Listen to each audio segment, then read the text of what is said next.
Maybe you heard the tragic story of the 4 dead girls, aged 5 to 16, whose decomposing bodies were found by U.S. Marshals in Washington, D.C. apartment in January 2008. Their mother was arrested for murder, and 6 child welfare workers were fired. Kathy Lopes, social worker for the Booker T. Washington Public Charter Schools, went to visit the home when one of the girls stopped coming to school. The mother refused to let Mrs. Lopes into the home, after which Mrs. Lopes called Child Protective Services requesting an investigation. Unfortunately, nothing was done. Mrs. Lopes then made a call to the police expressing her concerns and frustration that nothing had been done to get this girl back into school, and was transferred among multiple different city departments. Again, no investigation ensued. It was only when U.S. Marshals were serving an eviction notice that they discovered the dead and decomposing bodies of the 4 girls. Approximately 50,000 children are abused in Australia each year. This calculates to about 7% of the children in Australia are abused each year. The World Health Organization has estimated that every year there are 31,000 children murdered around the world.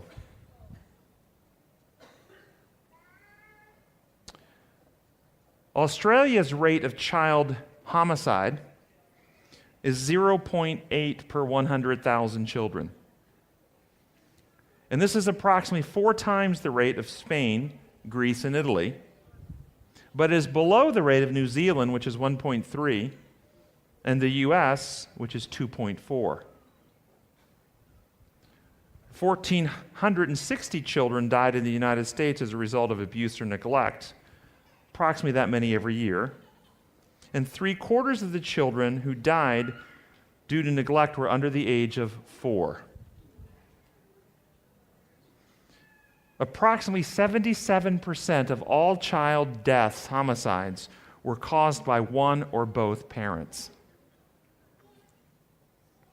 Our talk this afternoon is entitled, Fix for Failing Families. Families are struggling. Families are hurting. And families are in crisis. And today I want to share with you some practical steps we can take to bring healing to families.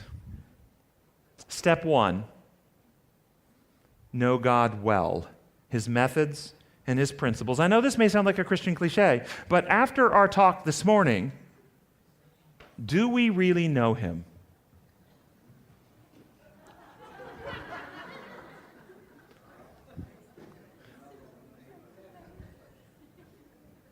Do we really know God, His law of love, His design protocols upon which reality function? You sweetie. Hey, you want to come up here and help me do this? Do we really know His design and how things function? Do we believe that God is just like Jesus, or do we see Him somehow different? Imagine if we had 2 doors on the left and the right up here. In fact, we have 2 little walkways. And you could come up right now, and if you went through the door on my left, you're immediately in the presence of the Father, God the Father. And if you go to the door on my right, you're immediately in the presence one-on-one with Jesus. Which door do you choose? And if there's some part of you that feels more comfortable going over here than going over there, you should ask, why is that? When Jesus said, if you've seen me, you've seen the Father and I are one. How have we been conditioned to fear the Father and look to Jesus to protect us from Him? Does it matter which view of God we hold? I went through the data this morning on how domestic violence rates and child abuse rates are no different in Christian homes. And brain science reveals that the God concept we hold actually changes brain structure. Romans 1 says that they exchanged the truth of God for a lie, and their minds became dark and depraved and futile. In 2 Timothy 3, 1 through 5, it says, there will be terrible times in the last days. People will be lovers of themselves, lovers of money, boastful, proud, abusive, disobedient to their parents, ungrateful, unholy, without love, unforgiving, slanderous, without self-control, Going on into rages, brutal, not lovers of the good, treacherous, rash, conceited, lovers of pleasure rather than lovers of God, having a form of godliness, but denying its power. These are not a religious agnostic people. These are very religious people. They do not deny the idea of God. They just don't know God.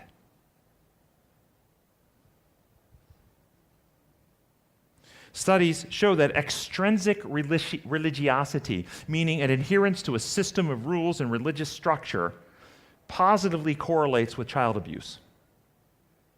In other words, the more religious a person, the more likely they are to abuse their children. Where spirituality inversely correlates with child abuse, meaning the more spiritual a person, the less likely they are to abuse their children. And what this really breaks down to is keeping a system of rules because the rules must be kept, because the system says so, and if you don't, you get punished. This is religiosity, and it contributes to more likelihood that you'll abuse your family. Whereas spirituality, meaning a heart that loves God and loves people, and you want to be a conveyor of that love, reduces the likelihood that children will be abused. 2,000 years ago, there was a group of people looking for the advent of the Messiah. These were Adventist people looking for the advent. They were health conscious, had a health message. They worshiped on Sabbath. They had a sanctuary message. They believed in the Creator God. They paid regular tithes. They attended church. They had the writings of the prophets, the inspired red leather books. But when Jesus came and stood among them, they hated him and they killed him. Why did they do that? Because they had a form of godliness, but they denied the power. They didn't know God. They accepted the idea of God, but they didn't actually know him. And Jesus said they would come to me at the end of time and say, Lord, Lord, we prophesied in your name. We cast out demons in your name. We performed miracles in your name. Notice he's not saying in the name of Buddha or the name of Hare Krishna that they're doing this. This is in the name of Jesus that these are Christian folk. And Jesus says to them, get ye hence, ye workers of iniquity. I never knew you.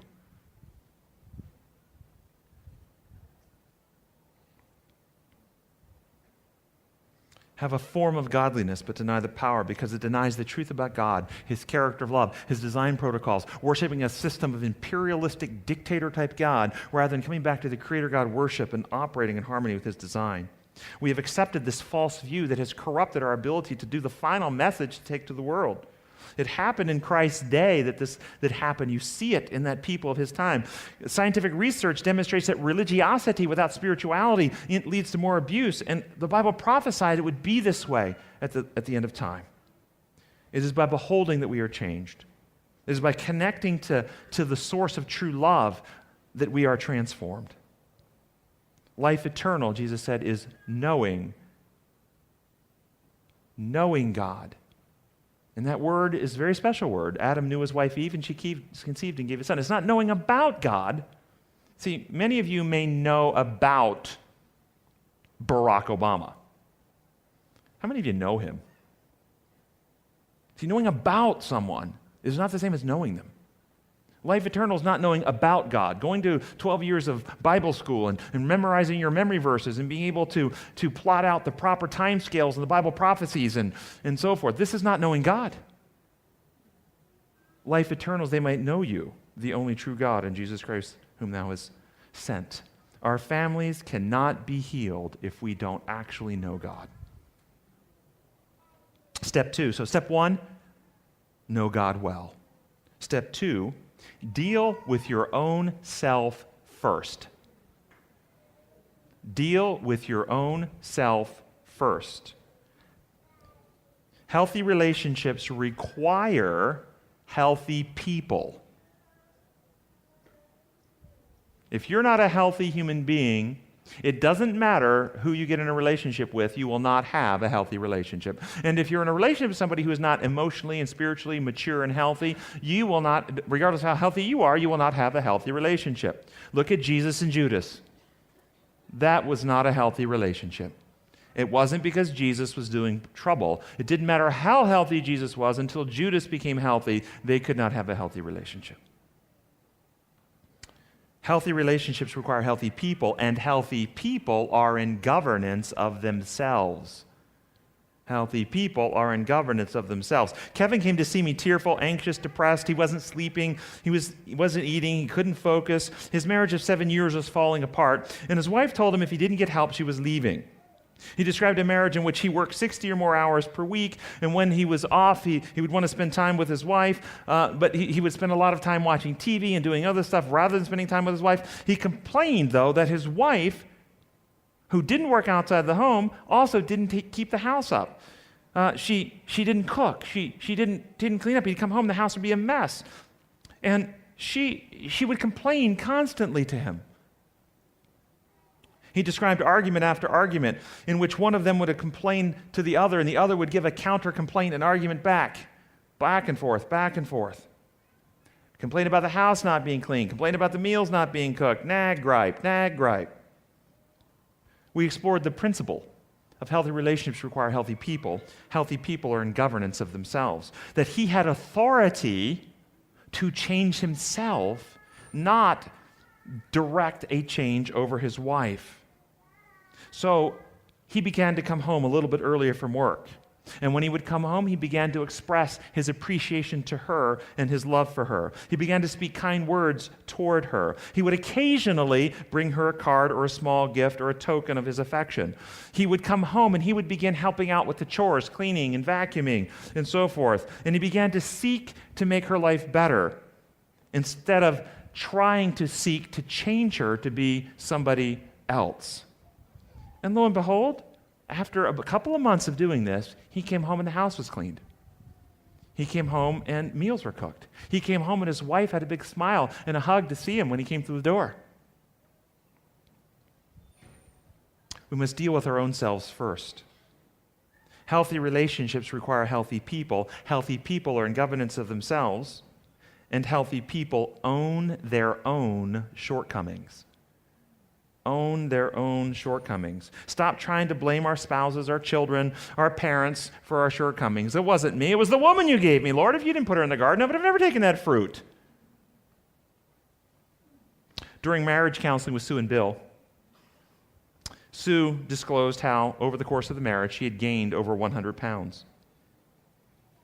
And then she went on to complain bitterly, angrily. I mean, she was really mad that her husband no longer found her physically attractive. I said to her, when you get out of the shower in the morning and look in the mirror, what do you think? It's gross. I hate it. It's disgusting. I said, if that's how you see it, why do you expect your husband to see it differently?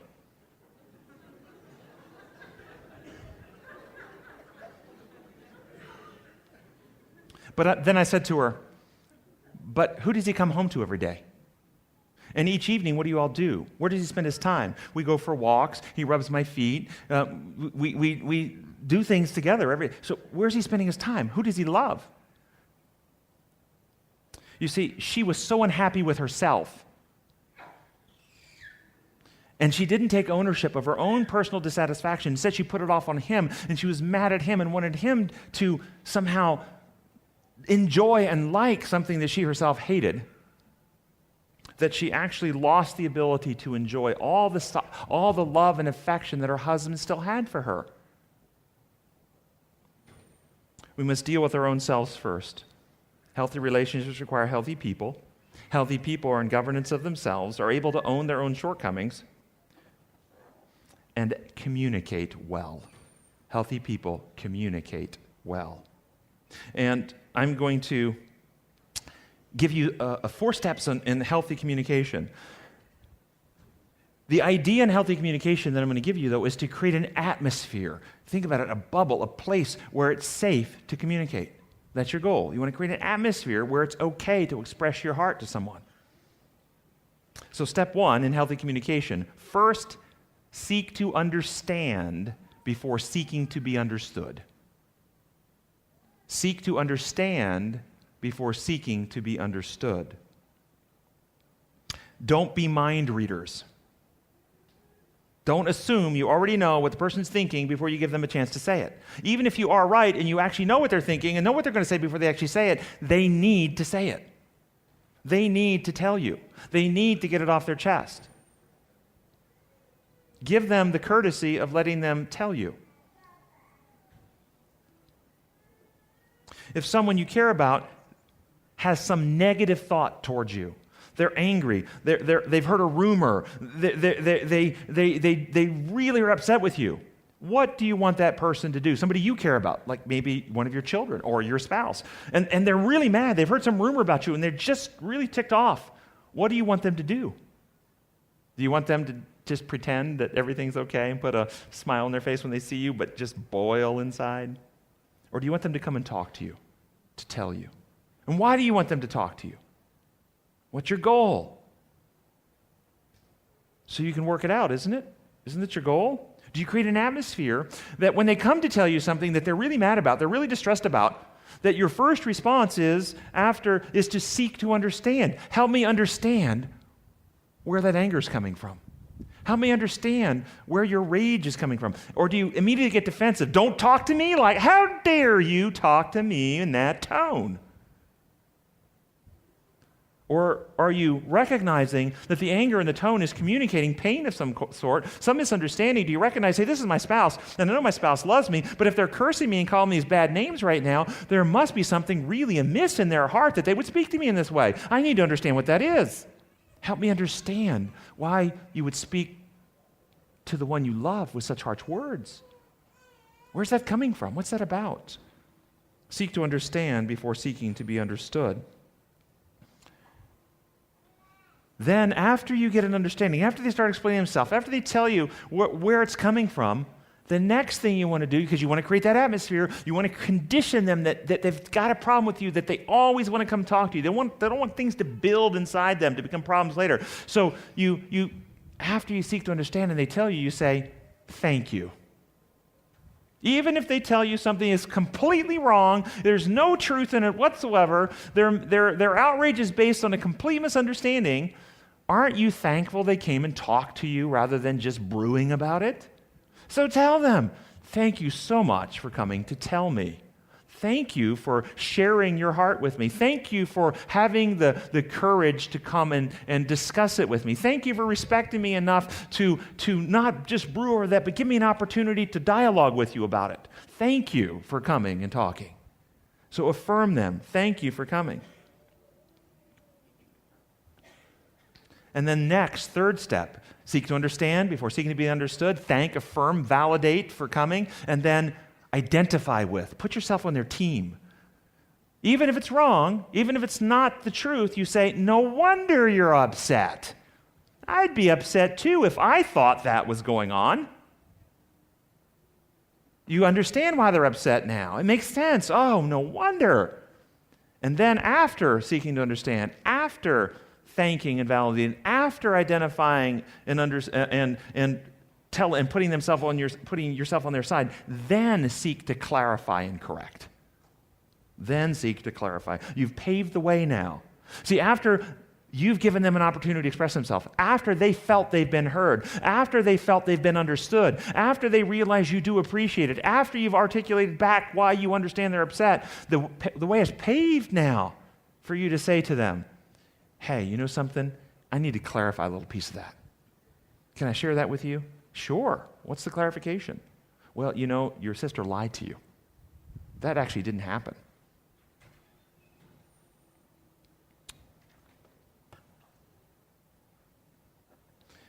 Or, if it did happen, so the fourth step is clarify and correct if it was an error or mistake, or take ownership of and repent if it wasn't. If you really were on the outs, it really was your fault, you really did blow it, you're right. You know something? You did not deserve me to speak to you that way. I was wrong. Will you forgive me? Thank you for coming to tell me. You will find if you can have the courage to do that, own your own mistakes, go through this process, and with your spouse say, you're right, I blew that. Will you forgive me? you will find so much problems will evaporate in your relationships. Ron was in his early 30s, married for 5 years to his only wife.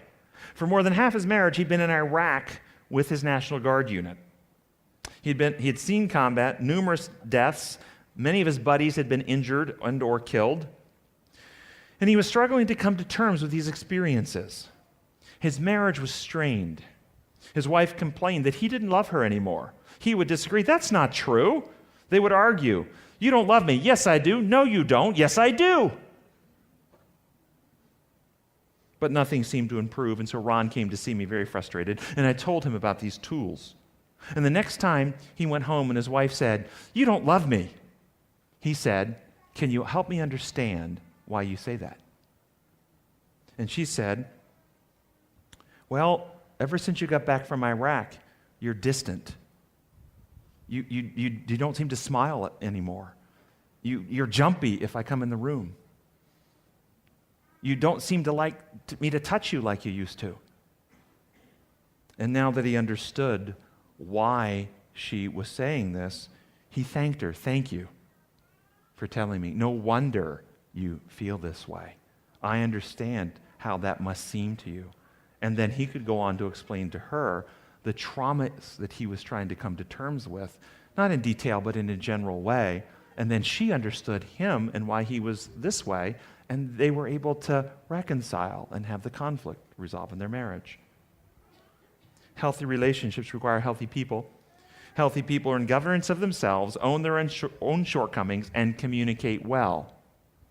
Healthy families require healthy parents.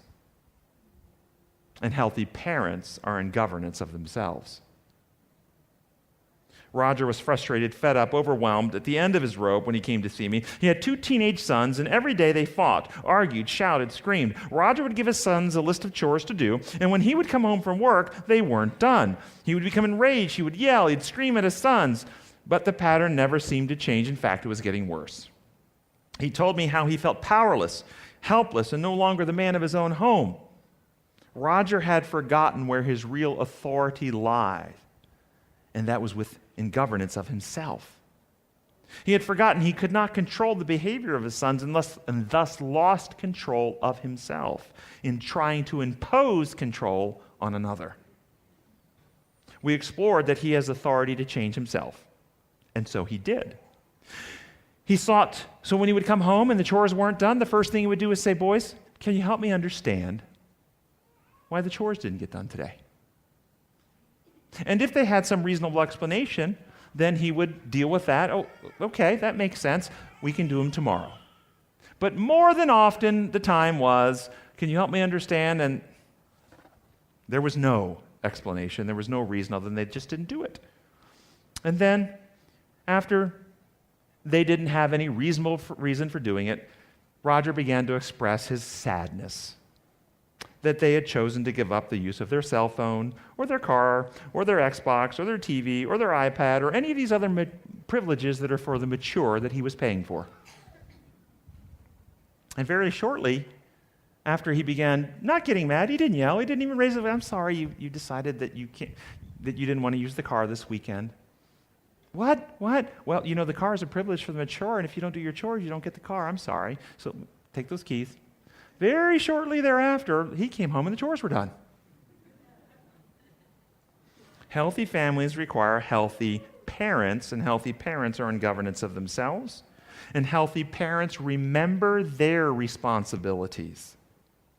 And parents are not responsible for the outcome of their children's lives. Did you hear me?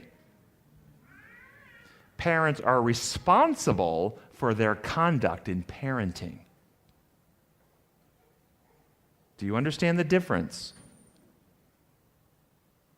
I'll just give you a quick example. I can't tell how many people come to see me. They've raised their children. And you know the proverb, raise a child in the way he should go, and when he is old, he will not depart from it. This is a mistranslation. We curse more parents than probably any other Bible verse. But the accurate translation is raise a child according to his way, and when he is old, he will not depart from it. Let the child be in charge of its upbringing, its discipline, whether the child goes to bed or doesn't go to bed, plays video games or doesn't play video games, drinks Coca-Colas or drinks juice. Let the child decide whether they do homework or don't do homework. Set their own boundaries. Let the child be in charge. And you can be sure that child will be raised a self-centered narcissist, and when they are old, they will not depart from it. This is not a promise that if you do a good job, you get a good outcome. It's a promise if you do no job, the carnal nature takes over and completely corrupts them. Now, how do you know? Because the text does allow both possible interpretations, so we have to have a test. How do we know which is the right? Well, let's take the case where we have absolutely perfect parenting, where a parent makes no mistakes of any kind, as in God parenting Lucifer and God parenting Adam and Eve. Did they depart from it? Well, then it can't mean the first, can it? Adam and Eve and Lucifer didn't go astray because God was a bad parent. He failed to do his job. That's not what happened. You can do the best job you can possibly do, and your children still have freedom of choice and can go in the direction they want. And there's many influences that influence the outcome of your children's lives well beyond your parental influence. I can tell you a true story. 13-year-old girl going to a slumber over with a friend from church. And the friend's mother picks her up 5 p.m. after school, takes her over for a slumber party over at her house. And on the way, a drunk driver crosses the median and hits the car with the 2 girls and the mother in it. And her best friend was killed. Her mother was decapitated, and her decapitated body was pinned against the 13-year-old for over an hour while the life force people had to get the jaws of life to pry her out. She survived that experience, but do you think her life could be affected by that? Well, did the parents do something wrong? Or how about the child, the girl who was molested by her youth pastor or coach in high school or music teacher? Do you think their life could be affected by this? You know, the stats are that 1 in 3 women will be molested or sexually assaulted by the time they're 20. 1 in 3 women. Do you think it could affect parents are not responsible for outcomes. Parents are responsible for their conduct in parenting. We must remember our responsibilities. And parents are not responsible for being your child's friend, buddy, or getting their approval. Imagine taking your child to get vaccines. From the child's perspective, what do you think that's like? Mommy, don't you love me? Why are you letting them hurt me this way? Do we wait for the child to approve to do what's right for the child? John couldn't understand why his son was always in trouble: truancy, vandalism, smoking marijuana, skipping school, shoplifting. But John described a lifelong inability to set boundaries with his son because he was concerned of what his son would think of him. He wanted his son to like him and wanted his son to love him. So he never set a boundary without his son's approval. You won't be mad at Daddy if Daddy puts you in timeout, will you?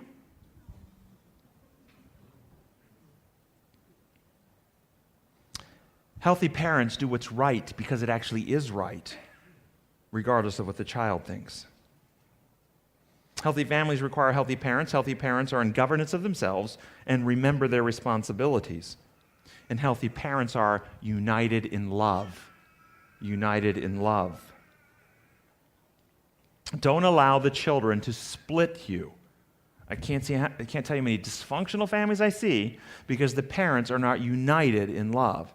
They do not follow through. Oh, they might agree cognitively. They might have a meeting together and they both say yes, but when it comes to application, one of them invariably gives in to the kids.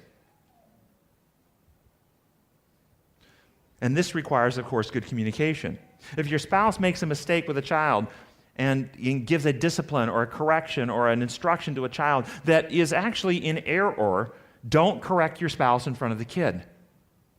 Take your spouse in the other room, educate your spouse on the points of information that they were missing when they made their error, and let the one who made the error go back and correct themselves with their children. You don't want to set up an artificial hierarchy where mommy corrects daddy or daddy corrects mommy. Sheila was 35 when she came to see me, anxious, depressed, overwhelmed, stressed, sleep problems, inability to focus at work. She was married to her second husband and had 2 teenage sons from her first marriage. And she described how her husband would discipline her sons, but she would object in front of the boys. She would tell him to back down, or she would stand behind him and shake her head or roll her eyes as he was trying to discipline her boys. And guess what? Her home was in a constant state of turmoil. She learned the importance of healthy families require healthy parents, and healthy parents must be united in love. And she went home after we had a few talks about this and I educated her on the consequences of what she was doing. And she went home first to her husband and asked her husband to forgive her for not supporting him. And then she had a meeting where she called the boys out and told the boys that she had been wrong in not supporting their stepfather in how he was disciplining in the home. Because his discipline wasn't abusive or wrong, it was appropriate boundary setting, but she wasn't supporting it.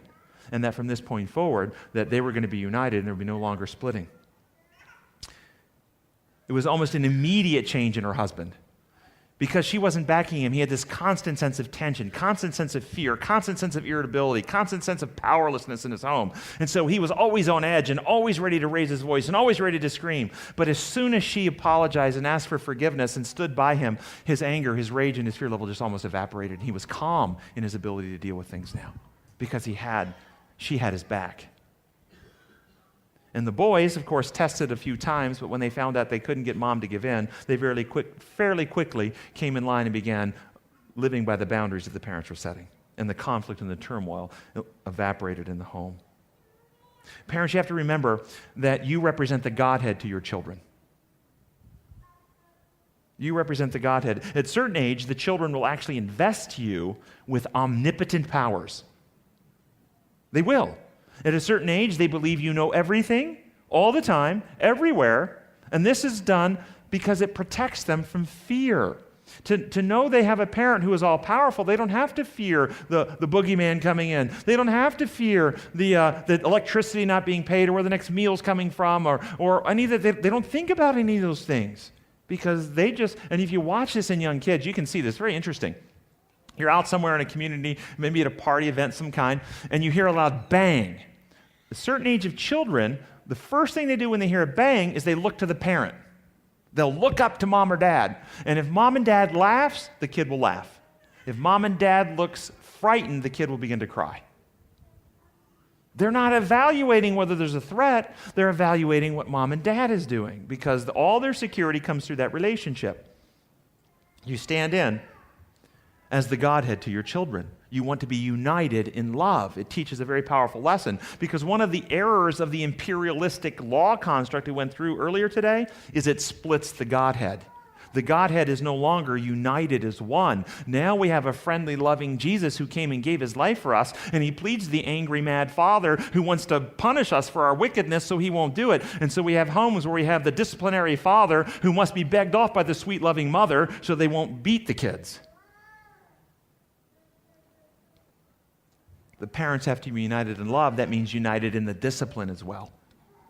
When the discipline needs to be applied, the parents need to be united in that process. Healthy families require healthy parents. Healthy parents are in governance of themselves, remember their responsibility, and are united in love. And healthy parents set healthy boundaries and enforce the boundaries they set. Never, ever set a boundary with your child you're not willing to enforce. And I'm going to tell you why. It's extremely destructive. I'm going to tell you why. Imagine that you told your child that if they, first grader, if they study really hard, make 100% on their spelling bee at the end of the week, you'll give them $5. And they study all week, and they're all excited. They come home with 100% on their spelling bee, and they jump up and down. Mommy, look, 100%. Daddy, 100%. And you don't give them the $5. What did you just teach them? That you lie and you cannot be trusted. Now you tell your same child that they need to pick their toys up in the living room and put them away before dinner, because if they're not put away before dinner, they can't have any dessert after dinner. And so you come dinner time, everybody sits around, toys are on the table, dinner's over, you're passing out dessert to everyone, and you don't give one to this child. And this child begins to cry and wail and make a scene. And you say, okay, you can have dessert this time, but next time put your toys away. What did you just teach your child? That you lie and you cannot be trusted. Never set a boundary with your kids you're not going to enforce. It's not about making them pay. It's about you being a person of integrity, honesty, that they can trust you. When you set a boundary, it's your word. And you want to develop a relationship that your word is gold. Your word is solid. They can stand on your word. So don't set a boundary you're not willing to enforce. I can't tell you how many dysfunctional families happen because parents don't know how to set healthy boundaries and don't know how to force boundaries. Because they don't want to see their child cry. They don't want to hurt their child. They don't want to upset their child. They're just so mean to do that. They just can't do that. It's actually cruel to create this, because what happens, what the boundaries do to your children, let me walk you through the need for the boundary. When an infant is born, many of you, if you can remember, your child at infancy stage. If you wanted to get an infant to settle down from squalling, what do you have to do after it's fed and changed? You have to swaddle it. If you just laid a blanket over it, they will kick and they'll get restless and they'll cry. Because why? Well, where did the infant just arrive from? The womb. And the womb is a very small enclosed space that's warm and safe and secure. And they come out into this giant world with all this simulation and all this stuff beyond their ability to comprehend. And it's so overwhelming and scary, they can't deal with it. And they want a smaller world where they can feel safe. And so you put them in that, and they swallow, and they'll struggle for a minute against this, and then they'll settle right on down where they feel safe. And that blanket is a boundary that makes it, that reduces the size of their world down to something that they feel safe in. And as they grow, it'll go from, and sometimes kids a little older will do this when they get scared. They'll pull the blanket over their head in their bed. And what's the blanket over their head do? It reduces all that stuff out there. It's just what's in here now, and I'm okay in here. It's a boundary. And it goes from the boundary of the blanket to the boundary of your arms and your presence. And then it goes to the boundary of your rules, your boundaries. And in a child's mind, if you are a person who keeps your boundaries, then when you have a boundary that says to your child, you can't go out on the street and play, unconsciously for the child, it says to them, and the street can't come into my yard and harm me. And so they feel safe in their yard. But if you've been a parent who doesn't keep boundaries, your child has an increasing sense of uneasiness, restlessness, anxiety, insecurity, and they're looking for stability somewhere. Where's predictability in their life? Life becomes very unpredictable if you don't keep boundaries. So an example about this anxiety, this angst of unpredictability, about not knowing what to do. Have you seen floors that are like a checkerboard tile floor? Follow what I'm saying? Have you seen floors like this, checkerboard tile? Imagine you have to walk out on a checkerboard tile floor. And some of those checkerboard tiles will hold your weight, but other ones, if you step on them, you'll fall through to 20 feet onto spikes. And they all look alike. How stressed are you walking out there? This is a metaphor for life. Where do I step? Kids want to have predictability. They want to put their feet on solid ground. They want to have reliability in their decision making. They can't have that if you don't enforce boundaries with them. Life's unpredictable. They don't know what's going to happen next, and it's scary. So they act out more and more and more, looking for some structure that is reliable and holds boundaries for them.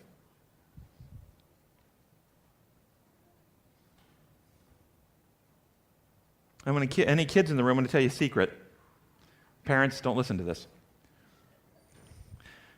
Kids in the room, let me tell you a secret. Your parents have as their number one goal in parenting you to parent you in such a way that they can quit parenting you. Is it not true, parents? Don't you want to be able to have a child that's so mature and so reliable that they no longer need parenting? Isn't that the goal? And if you understand that, kids, adolescents particularly, then if you want to have less structure, less boundary, less parents up in your business, less supervision, less consequences, then all you have to do is show your parents that you are self-governed, that you are internalizing all the things they teach you, and so you always make sure your room is clean and your bed is made and your chores are done and your grades are done and you're where you're supposed to be when you're supposed to be and you're making good grades and you're helping out others and you're showing that you have internalized these things and you will get more freedom. However, if you fail to do these things and your bed's not made, your grades are falling, you're not where you're supposed to be, you will find your parents, if they're loving parents, up in your business, and suddenly you're getting more restrictions and more consequences. Step 1, know God well. Step 2, deal with your own self first. Step 3, have a vision. A vision for yourself, a vision for your family, a godly vision, an eternal vision, a vision to be like Jesus, to develop Christ-like character as the number one goal for yourself and your family. To become like Christ in character. This is your vision. So many people miss the vision. And the vision instead is to get A's in school, to get rich, to get recognition, to get Olympic medals. This is our vision. We all too often mistake number one, getting ahead in the world, as the number one vision of a Christian home. And it's not. It's not the promotion of self. It's the promotion of Christ. There was a study done by Sports Illustrated magazine of 198 potential Olympic athletes in training, aspire Olympic athletes. They were powerlifters, swimmers, and sprinters. And they asked them two questions. First question, you were offered a banned, performance-enhancing substance with two guarantees. You will not be caught, and you will win gold medal. Would you take it? 198 athletes. 195 said yes. 3 said no. Then they asked them a second question.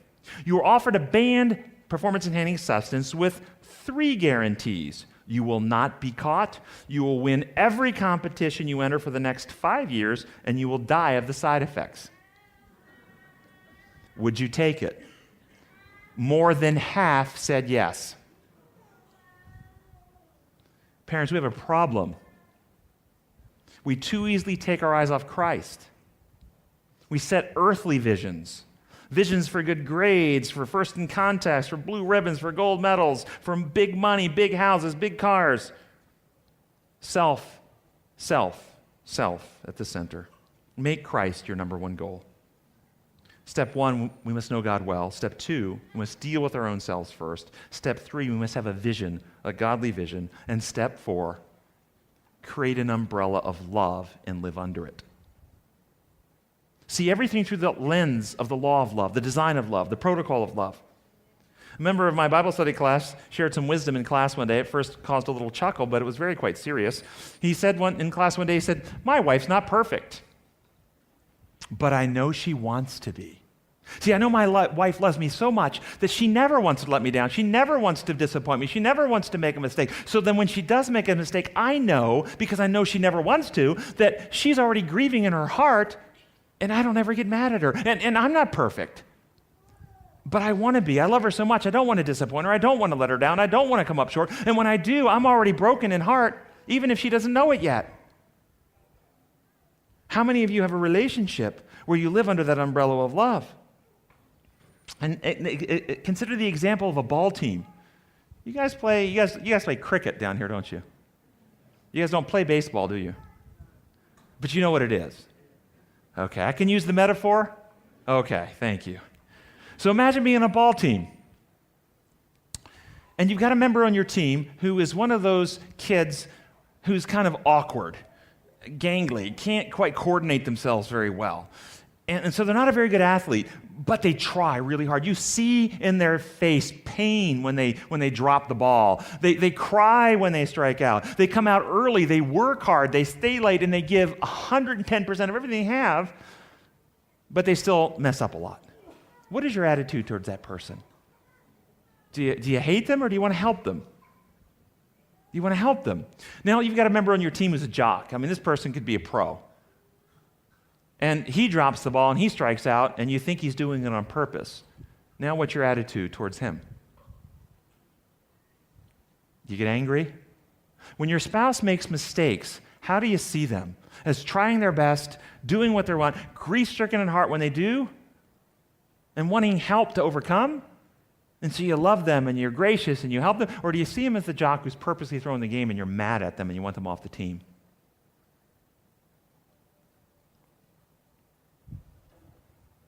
We must know God well, must deal with our own selves first, have a vision, a godly vision, and live under the umbrella of love.